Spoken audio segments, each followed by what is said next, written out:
नमस्कार दोस्तों, आप सब कैसे हैं। आई होप आप सभी अच्छे होंगे। आज हम लोग दोस्तों गणित पढ़ेंगे और गणित के अंतर्गत हम लोग दोस्तों बीज गणित के बारे में जानेंगे। दोस्तों बीज गणित की आवश्यकता क्यों पड़ी, इसके बारे में भी हम आप जानने का प्रयास करेंगे। तो दोस्तों सबसे पहले हम लोग अंक गणित को पढ़ा करते थे। अंक गणित में अंकगणितीय नियम हैं जिनसे समस्याओं का हल हो पा रहा था, लेकिन गणित में कुछ जटिल समस्याएं भी आने लगी, जिनके निदान के लिए गणित की दूसरी शाखा, जिसको हम बीज गणित या अलजेब्रा कहते हैं, उसका महत्वपूर्ण योगदान है उन जटिल समस्याओं को हल करने में। तो दोस्तों गणित में जो हमारा दूसरी ब्रांच है वो बीज गणित है, जिसको हम अलजेब्रा कहते हैं। जो हमारी प्रॉब्लम्स बहुत टफ होती हैं, कॉम्प्लिकेटेड होती हैं, उनमें हम बीज गणितीय नियमों का पालन करते हैं और बीज गणितीय नियमों का पालन करते हुए हम समस्या को आसानी से हल कर लेते हैं दोस्तों। तो चलिए दोस्तों, सबसे पहले जो हमारी प्रॉब्लम है उस पर हम ध्यान देते हैं। इस प्रॉब्लम को ध्यान देने से पहले एक बात दोस्तों और, बीज गणितीय जो हमारा बेस है अलजेब्रा में, उसमें हम जो सिंबल्स के माध्यम से किसी भी समस्या का हल निकालते हैं, जबकि जो अंक गणित थी उसमें अंकों के माध्यम से हम समस्या का हल करते थे। सपोज दैट अंक गणितीय, जैसे हमने कहा 3 और 5 को जोड़िए, या 3 और 5 को जोड़ते हैं तो योगफल हमको क्या मिलता है, तो हम 3 + 5 = 8 कर देते हैं। अब बीज गणितीय रूल क्या कहता है, उसमें अगर कोई समस्या आ जाए तो हमारा बीज गणित जो है वो किस तरह से उसका निदान करता है दोस्तों। मान लीजिए एक संख्या हमारी 3 है, उसमें कितना जोड़ दिया जाए कि 8 हो जाए। अब बीज गणितीय रूल के आधार पे इस समस्या को हल करने के लिए हम ये देखेंगे कि 3 में कितना जोड़ दिया जाए कि 8 हो जाए। तो हम यहाँ पे जो हमारे सिंबल्स हैं बीज गणित में x, y, z, उन पर आधारित हम क्वेश्चन को, उनके आधार पर हम क्वेश्चन को सॉल्व करेंगे। जैसे कि हमने मान लिया कि अब 3 में कितना जोड़े कि 8 हो जाए, तो हमने मान लिया कि हम x जोड़ते हैं 3 में, तो फिर उसमें उसका टोटल 8 हो जाए या 8 हो जाए, तो 3 + x। दोस्तों देखिए, आपको मैं बताना चाहूँगी कि अंक गणित में हम लोग 3 + 5 करते हैं तो 8 हो जाता है दोस्तों। अगर हम इसी समस्या को कुछ इस तरह से, अगर इस प्रश्न की समस्या कुछ इस तरह से हम लोग के सामने आ जाए कि 3 में हम कितना जोड़े कि 8 हो जाए, या 3 में कितना प्लस करें कि हमारा जो सम है वो 8 आ जाए, तो इसके लिए यहाँ पे जो कितना शब्द है उसका मान निकालने के लिए हम सिंबल का इस्तेमाल करते हैं। सिंबल हमारे दोस्तों ये x, y, z, हम इस सिंबल का इस्तेमाल करते हैं। तो सबसे पहले हम यहाँ पे एक अंक के बारे में हमको पता करना है, तो उसको हम x मान लेंगे। जैसे बीज गणितीय नियम के आधार पे हमने कहा कि संख्या हमारी 3 है, उसमें कितना जोड़ें, तो हमने सपोज़ किया कि उसमें x जोड़ दें तो सम आ जाएगा 8, यानी कि 3 में हम कितना ऐड करें कि हमारा सम आ जाएगा 8। तो यहाँ पे जो कितना शब्द है उसको सपोज़ किया, यानी उसकी कल्पना की कि इसको हम मान लेते हैं कि ये अंक या ये अंक हमारा x होगा, और इसको जब हम x मान लेंगे तो उसके आधार पे हम इसको सॉल्व करेंगे तो आसानी से वो संख्या हमको मिल पाएगी। तो दोस्तों, इसको अगर हम सॉल्व करते हैं कि इस x का क्या मान हो सकता है, तो x का मान निकालने के लिए 8 - 3 करना पड़ेगा, क्योंकि जब कोई नंबर लेफ़्ट साइड से राइट साइड आता है तो वो माइनस हो जाता है। तो 8 - 3 = 5। तो दोस्तों, आप यहाँ देख सकते हैं कि अंक गणित में हमने 3 में 5 जोड़ा तो 8 मिल गया, लेकिन अगर बीज गणित में यही समस्या हो कि 3 में कितना जोड़ा जाए कि 8 हो जाए, तो यहाँ पे जो कितना जोड़ा जाए, क्या करना चाहिए, ऐसे जो शब्द आते हैं, ऐसे जो वर्ड्स आते हैं, वहाँ पे हमें XYZ सिंबल का इस्तेमाल करना पड़ता है। तो दोस्तों, ये तो मैंने आपको सिंपल वे में इसको बताने का प्रयास किया कि बीजगणितीय नियम कहाँ पे इस्तेमाल किए जाते हैं। दोस्तों, अब हम अपने क्वेश्चन पे वापस आते हैं। इस क्वेश्चन को हम देखेंगे, पढ़ेंगे और समझेंगे, और समझने के बाद आसानी से बीजगणितीय नियमों के आधार पे हम इसको हल कर पाएंगे। तो नंबर 1 हमारा क्वेश्चन है, इसको चलिए दोस्तों पढ़ते हैं। दीपक के पास 45 रुपये है, यानी कि उसके पास 45 रुपीज़ हैं। बहन रीति ने कुछ रुपए दिए। अब दोस्तों देखिए, यहाँ पे कुछ रुपए दिए, यानी कि एक तरह से एक मिस्ट्री है कि कुछ रुपए ज़्यादा भी हो सकते हैं, कम भी हो सकते हैं। पता कैसे हम लगाएंगे? कुछ का मतलब यहाँ पे हम फिर वही बीजगणितीय सिंबल्स का हम इस्तेमाल करेंगे, लेकिन पहले हम क्वेश्चन को पूरा पढ़ेंगे। तो दोस्तों, फिर से आ जाते हैं। बहन रीति ने कुछ रुपए दिए तो दीपक के पास 90 रुपये हो गए, यानी कि दीपक के पास अब 90 रुपीज़ हो गए। पहले 45 रुपीज़ थे, अब हो गए 90 रुपीज़। और बहन रीति ने कुछ रुपए दिए।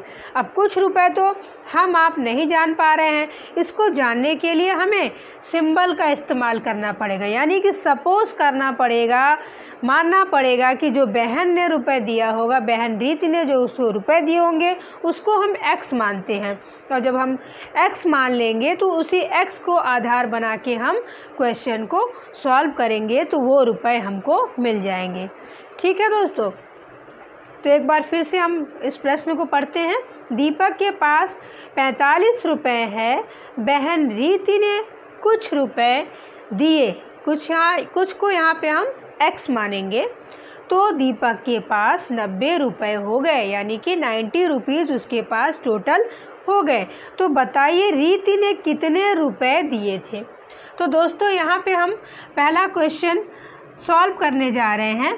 तो यहाँ पे हम सबसे पहले लिखेंगे कि दीपक के पास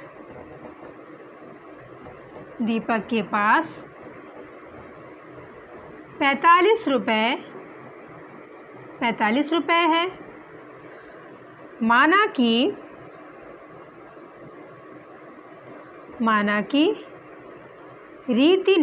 बहन रीति ने दीपक को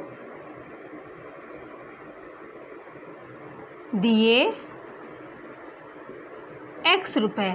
हमने यहाँ पे इसको माना है क्योंकि हमें ये पता लगाना है कि बहन रीति ने उनको कितने रुपए दिए हैं कि जिससे उनके पास 90 रुपए हो गए। ये हम बीजगणितीय नियम के माध्यम से ही इसको हल करेंगे कि जो आसानी से हमको समझ में आ जाएगा। तो माना कि रीति ने दीपक को दिए x रुपए। अब क्या हुआ? दूसरा पॉइंट है, दीपक के पास 90 रुपए हो गए। अब दीपक के पास 90 रुपए हो गए तो इसके लिए क्या करेंगे? इसके लिए 45 plus x equals 90, 45 plus x equals 90, यानी कि हमारा जो क्वेश्चन है, जो क्वेश्चन कह रहा है वो चीज़ यहाँ पे लिखी हुई है। 45 दीपक के रुपए हैं, प्लस x जो बहन रीति ने कुछ रुपए दिए थे उसको हमने x मान लिया, तो वो हो गया प्लस x इक्वल्स उसके पास हो गए 90 रुपीज़, तो इसका जो सम आया वो हो गया 90। अब इसको हम आसानी से सॉल्व कर सकेंगे। अब हम x का मान निकालने के लिए 90 माइनस 45 करेंगे, क्योंकि जब लेफ़्ट साइड से कोई संख्या राइट साइड आती है तो वो उसका साइन बदल जाता है। यहाँ पे प्लस का साइन पहले होता है, फिर जब ये वापस ये इक्वल्स के राइट साइड आती है तो वो माइनस में बदल जाती है। तो 90 माइनस 45 इक्वल्स 45 रुपीज़, यानी कि बहन रीति ने कितने रुपए दिए? 45। तो इससे हमने आसानी से x का मान निकाला कि x का मान यहाँ पे 45 रुपये आ गए, और यहाँ पे जो हमारे प्रश्न में छुपा हुआ था ये क्वेश्चन कि बहन रीति ने कुछ रुपए दिए, तो वो कुछ रुपए क्या निकल के आया सामने? वो कुछ रुपए निकल के आया 45 रुपये। अब दीपक के पास जो 45 रुपये है और बहन रीति का जो 45 रुपये x का मान आया, दोनों को अगर हम ऐड करेंगे तो हो जाएंगे पूरे 90 या पूरे हो जाएंगे 90 रुपये। तो दोस्तों बड़ी आसानी से बीजगणितीय नियम के आधार पे ये पहला प्रश्न आप लोग के सामने हल हो गया। अब हम दूसरे प्रश्न पे आएंगे दोस्तों। दूसरा प्रश्न भी बहुत आसान है, बहुत इंटरेस्टेड है, इसको भी हम पढ़ेंगे और इसको हल करेंगे। चलिए दोस्तों पढ़ते हैं। एक शिक्षक प्रत्येक शिक्षार्थी को 4 पेंसिल देते हैं।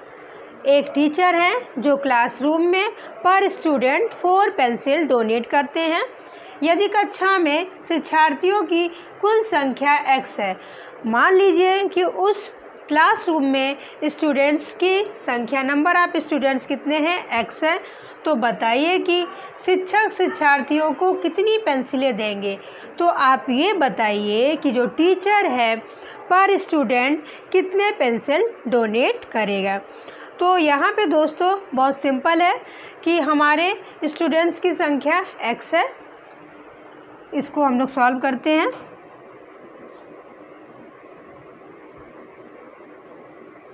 शिक्षार्थियों की संख्या है बराबर x। प्रत्येक शिक्षार्थी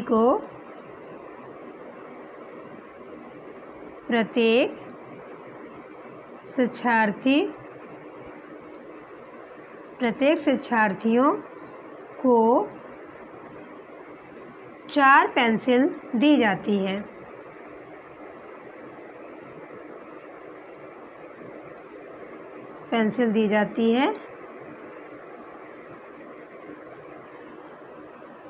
तो कितनी पेंसिल स्टूडेंट्स में बांटी गई? तो इसके लिए होगा x इंटू 4, यानी कि जो क्लासरूम में बच्चों की संख्या होगी उसमें हम 4 का मल्टीप्लाई कर देंगे, तो ये आंसर आ गया 4x, यानी कि 4x इसका आंसर हुआ।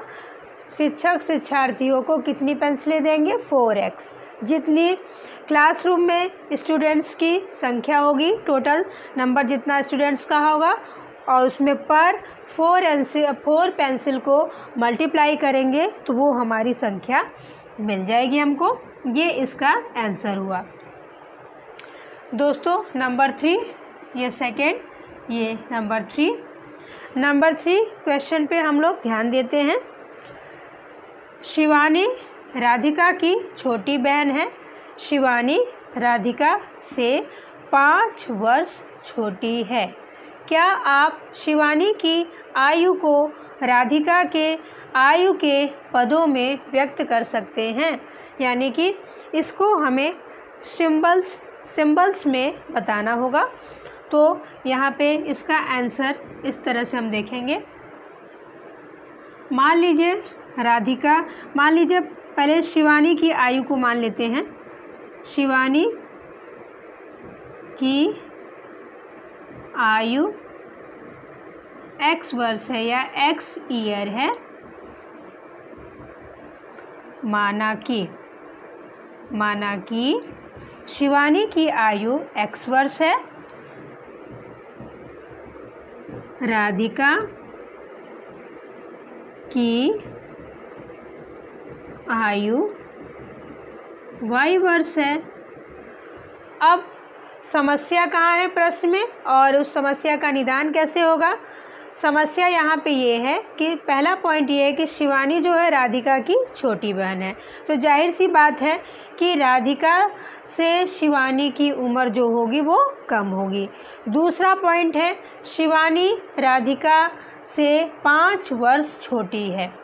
दोस्तों यहाँ पे ध्यान देने वाली बात यह है कि राधिका की आयु हमने y वर्ष लिया है, तो अब प्रश्न कह रहा है कि शिवानी राधिका से 5 वर्ष छोटी है, तो x बराबर यानी ये शिवानी हो गई और ये y हो गई हमारी राधिका, और राधिका की उम्र से 5 वर्ष छोटी है शिवानी, तो जो राधिका की उम्र होगी उसमें अगर हम -5 कर देंगे तो शिवानी की उम्र हमको मिल जाएगी। सिंपल सा है दोस्तों, जो प्रश्न कह रहा है उसी प्रश्न के आधार पे इसको हम लिखेंगे। एक बार फिर से आप देख सकते हैं, शिवानी राधिका की छोटी बहन है, तो आप इस प्रश्न में देख रहे हैं कि राधिका से छोटी कौन है? शिवानी है। शिवानी राधिका से 5 वर्ष छोटी है, यानी कि जो राधिका की उम्र होगी उसमें से अगर 5 वर्ष कम होगा तब शिवानी की उम्र आएगी। क्या आप शिवानी की आयु को राधिका के आयु के पदों में व्यक्त कर सकते हैं? अब प्रश्न कह रहा है कि इसको पदों के रूप में व्यक्त करिए या सिंबल के रूप में लिखिए। तो हमने कहा, हमने इसका आंसर निकाला। हमने पहले सपोज किया, यानी कि कल्पना की, माना कि शिवानी की आयु x वर्ष है, राधिका की आयु y वर्ष है, तो शिवानी की उम्र बताइए। तो शिवानी की उम्र हमने x माना, राधिका की y माना।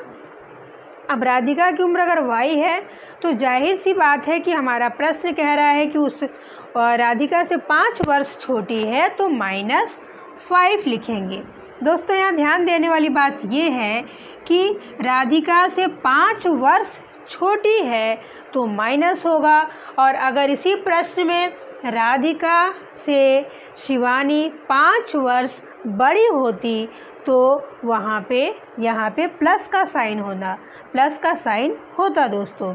तो ये ध्यान देने वाली बात है, छोटी मतलब माइनस, और अगर शिवानी राधिका से बड़ी होती 5 वर्ष तो वो यहाँ पे प्लस का साइन होता। तो दोस्तों शब्दों का फेर है, जिस तरह से प्रश्न में पूछा जाएगा उसी के अकॉर्डिंग बीजगणितीय नियमों के आधार पे हमारी समस्याओं का हल होता है। तो दोस्तों ये मैंने बहुत सिंपल तरीके से आपको बताना चाहा कि बीजगणितीय नियम किस तरह से काम करते हैं। अगर दोस्तों आपको ये वीडियो पसंद आया होगा तो लाइक कीजिएगा, सब्सक्राइब कीजिएगा, बेल आइकन को ज़रूर प्रेस कीजिएगा। धन्यवाद।